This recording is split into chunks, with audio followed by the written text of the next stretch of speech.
jeu mathématique qui s'appelle le premier posé. Alors, le premier posé est un jeu qui se joue à 4 joueurs. J'ai préparé les jeux de cartes pour les 3 joueurs qui auront des cartes en main. Alors, les couleurs n'ont pas d'importance, mais j'ai quand même choisi de ranger les cartes par couleur. Ça permettra de repérer facilement quel est le joueur qui a joué. Donc, on va avoir 3 joueurs qui auront des cartes dont les valeurs vont de 1 à 9.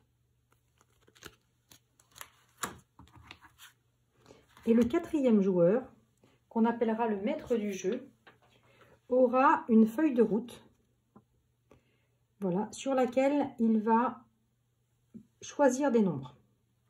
Le but de ce jeu va être de travailler sur les compléments à 10. Les compléments à 10, mais pas seulement. Les compléments aux dizaines au-dessus des nombres. Je m'explique. Au premier tour, le maître du jeu va choisir un nombre compris entre 1 et 9.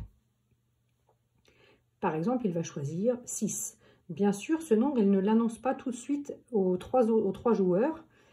Il va préparer sa fiche dans son coin et il va annoncer. Donc, si le maître du jeu annonce 6, les 3 joueurs, pour remporter la manche, devront être les plus rapides possibles à trouver le complément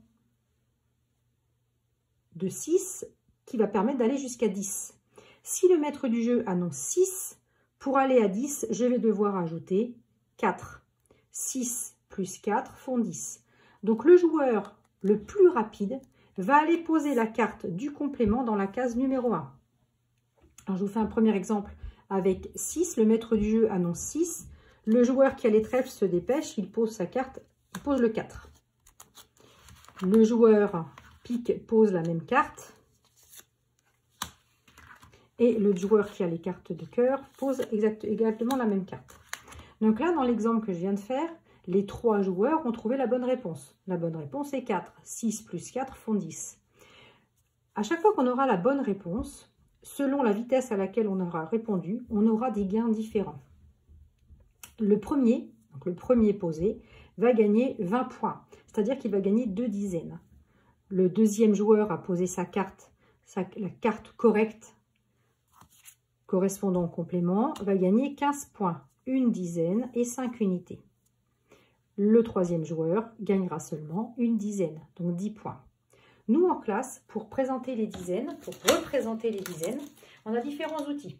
Donc, on a par exemple la barre de dizaines, qui est fabriquée de 10 petits carrés bleus côte à côte, qui ont été assemblés pour fabriquer une dizaine. Donc, nous, en classe, on va pouvoir utiliser des dizaines entières comme ceci et des unités. On peut également utiliser en classe des bâtonnets. Des bâtonnets de la même taille, mais de couleurs différentes. Des bâtonnets rouges qui vont représenter les dizaines et des bâtonnets bleus qui vont représenter les unités.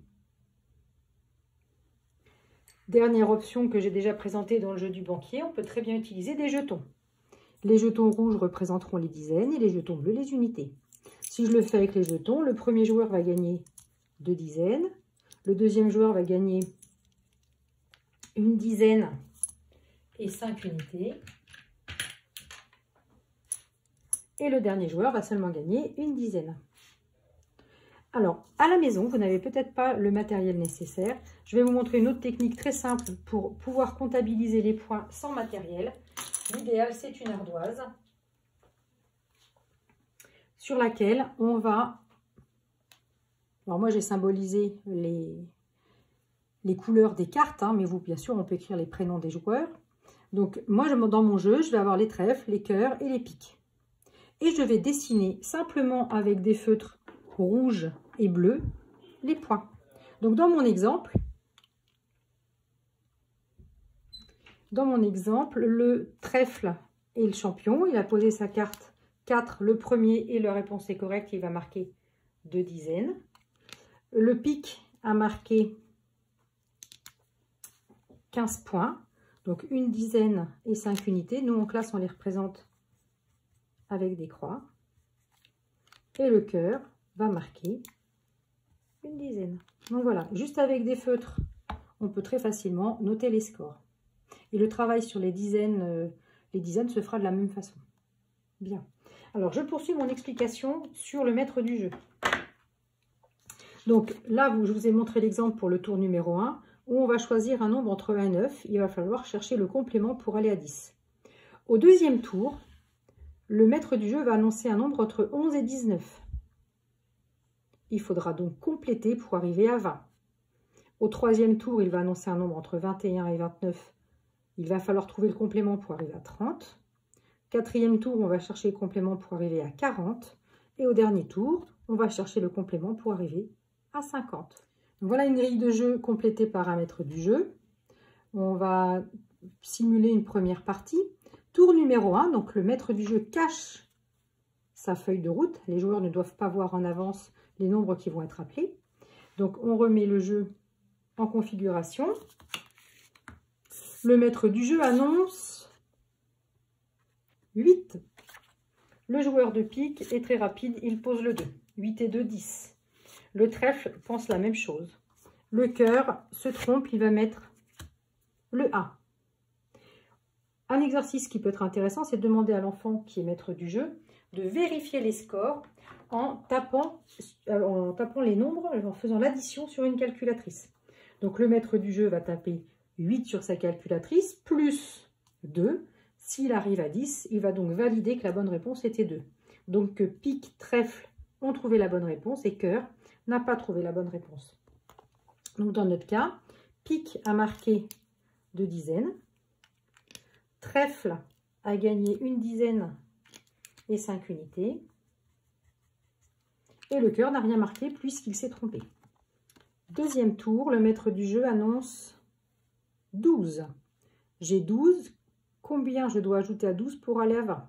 Donc les enfants peuvent très bien mettre 12 dans leur tête et puis surcompter avec leurs doigts 12, 13, 14, 15, 16, 17, 18, 19, 20. J'ai ajouté 8. Dans notre exemple, on va imaginer que cœur trouve le premier la bonne réponse, que trèfle trouve également la bonne réponse. C'est pas trèfle, c'est pique. Alors je vais mettre le trèfle. Trèfle trouve la bonne réponse. Et puis pique trouve également la bonne réponse. L'enfant maître du jeu va vérifier sur sa calculatrice. 12 plus 8 égale 20. Les 3 joueurs ont trouvé la bonne réponse. On va donc pouvoir compléter la grille des scores. Cœur, cette fois-ci, a marqué 20 points, donc 2 dizaines. Trèfle a marqué 15 points, 1 dizaine et 5 unités. Donc voilà pourquoi j'ai corrigé le tir et je vous ai dit que c'était trèfle qui avait gagné le deuxième. Donc trèfle va gagner 1 dizaine et 5 unités. Et c'est là qu'il va falloir que le maître du jeu se rappelle que quand j'ai 10 unités, je vais pouvoir la transformer en une dizaine. D'où l'intérêt de l'ardoise, vous voyez. Bon, là, j'efface avec mon doigt. Je vous déconseille, prenez un petit chiffon. Et donc, trèfle a marqué à l'équivalent de 3 dizaines, donc de 30. Et puis, pique a gagné une dizaine. Voilà. Donc, dans notre exemple, trèfle et pique sont à égalité et cœur n'a que 2 dizaines. Alors, ce qui est intéressant, c'est en cours de partie ou à la fin de la partie, c'est de faire écrire à l'enfant le résultat.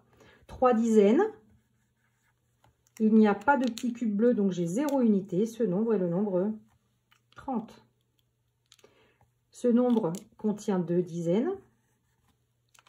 Il y a 0 unité toute seule. Ce nombre est le nombre 20. Et pique à 30 également. Donc voilà, les enfants à chaque tour reprennent leurs cartes, puisqu'il n'est pas interdit au maître du jeu d'utiliser des nombres pour lesquels les compléments sont des compléments qui ont déjà été appelés. Donc les enfants récupèrent leurs cartes dans le jeu et on va faire les 5 manches de la sorte. Le maître du jeu va appeler au troisième tour un nombre compris entre 21 et 29. Au quatrième tour, il va appeler par exemple 35 et au dernier tour 43. Donc voilà, ça c'est un exemple. Le maître du jeu garde bien précieusement sa feuille de route pour pouvoir annoncer ces nombres. Et bien sûr, le but du jeu, c'est de gagner en rapidité pour trouver rapidement les compléments. Donc voilà, donc ça peut sembler compliqué parce qu'on arrive à des nombres comme 50, mais l'idée c'est aussi que les enfants comprennent rapidement que les compléments, quand on connaît les compléments à 10, les compléments à 20, 30, 40 et 50, eh bien il suffit de travailler à partir des unités. Donc voilà, c'est pour ça qu'en CP on travaille beaucoup sur les compléments à 10. C'est vraiment un outil dont les enfants vont avoir besoin tout le temps en calcul mental. Voilà, il me semble que j'ai tout dit sur ce jeu. Le jeu ainsi que la notice et puis le matériel, tout ça va être mis sur le blog pour que vous puissiez imprimer ou dessiner, hein, il n'y a pas de souci, et pour que vous puissiez jouer avec votre enfant. Voilà, eh bien amusez-vous bien, un super jeu mathématique à faire en famille.